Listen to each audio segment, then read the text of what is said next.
please help me to remove everything that's not real.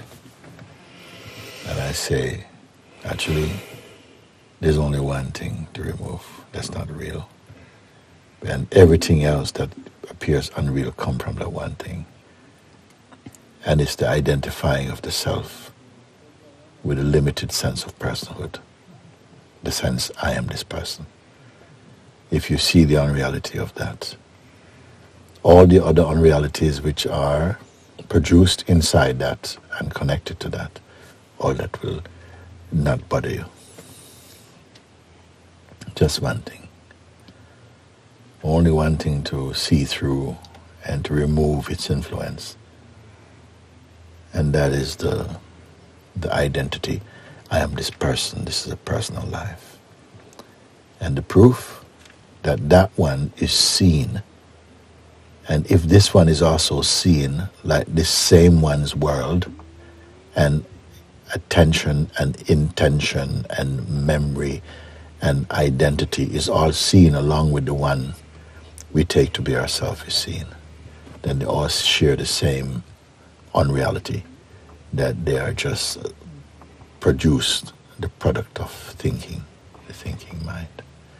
That one's true self is that in which these, including the one we presently and so often imagine ourselves to be, the one who is saying, even please help me to be free from the mind and all realities, that one itself and its unrealities are the same.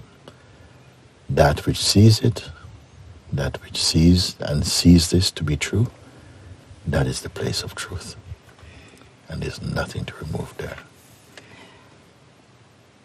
And that is the quintessence of all the energy and intention and purpose of pointing, is to show that thing. It's not that there are so many things to remove, help me to remove the things, because if we look like that, it will seem that they are unending. The things keep coming back and coming. Why do they keep coming back?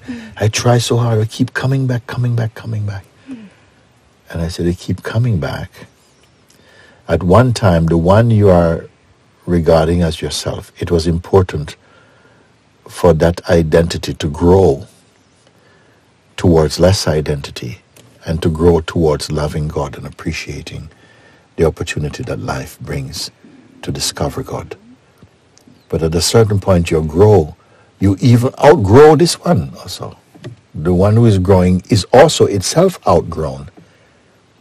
And when it's outgrown, what it means, that it itself becomes something that can be left.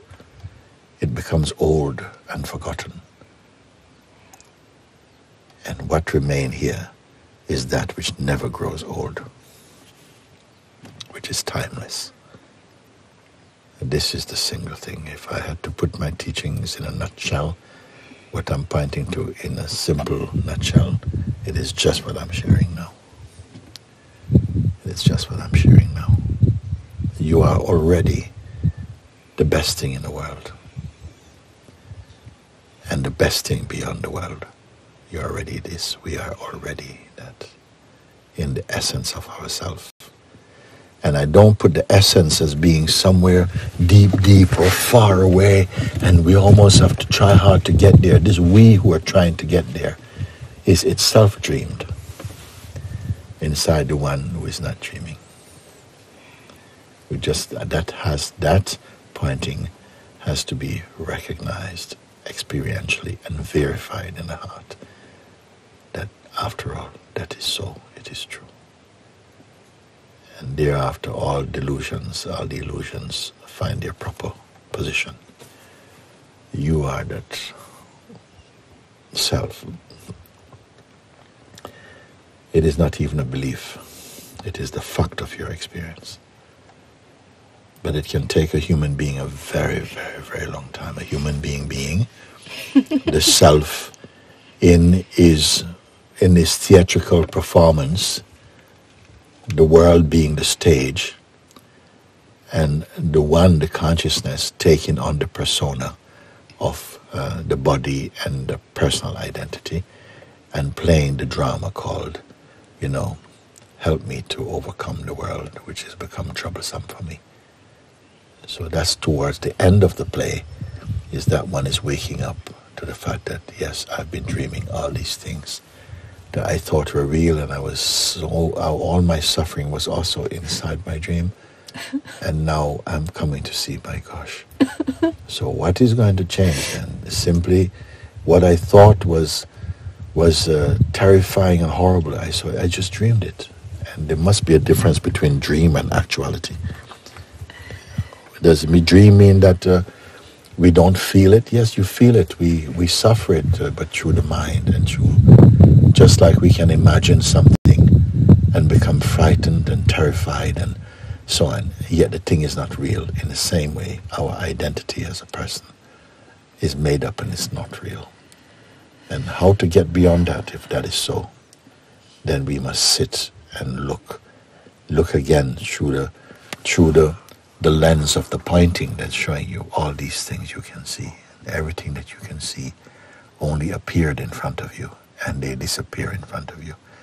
And even the one who you've been saying, who we've been calling ourselves, this intimate sense of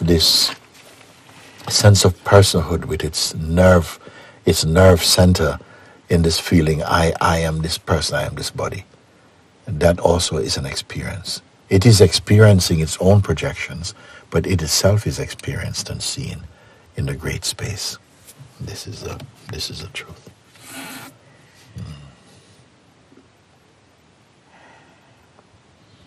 Everything that I have come to see and learned and understood, I have expressed it just now in these words. And I find that there's nothing more to be taught, actually. Only to be understood. Only to be contemplated, inquired into, confirmed. And arising out of the proof of this is the bliss of one's true nature. The harmony, that is the harmony of God, of the true self.